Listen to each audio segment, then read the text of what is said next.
আমি দেখুন আজকে কচুর তরকারি করব ফোড়ন দিয়ে। তার জন্য কচুগুলো ভালো করে ছাড়িয়ে একদম ধুয়ে নিয়েছি, কড়াইয়ে জল দিয়েছি, এগুলো সেদ্ধ করতে দেবো। কচুগুলো দেখুন আমার সেদ্ধ হয়ে গেছে। কচুর উপরে একটু হলুদ, নুন আর চিনি নিয়ে নিয়েছি, আর তেল চাপিয়েছি, তেলের উপরে পাঁচফোড়ন দিয়েছি। পাঁচফোড়নটা ভালো করে ভাজা হয়ে গেছে। এরপরে রসুন ফোড়ন দিয়ে দেবো আর কাঁচা লঙ্কা। এটা ভালো করে ভাজা হয়ে গেলে কচুটা দিয়ে দেবো এরপরে।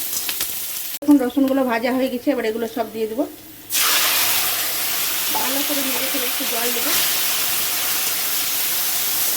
কচু ফোড়নের তরকারিটা একটু মিষ্টি মিষ্টি হয়, খেতে খুব ভালো লাগে। জল দিয়ে দেবো।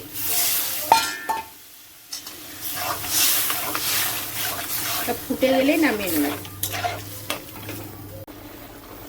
আমার দেখুন গাঠি কচুর তরকারি হয়ে গেছে, এবার নামিয়ে নেব।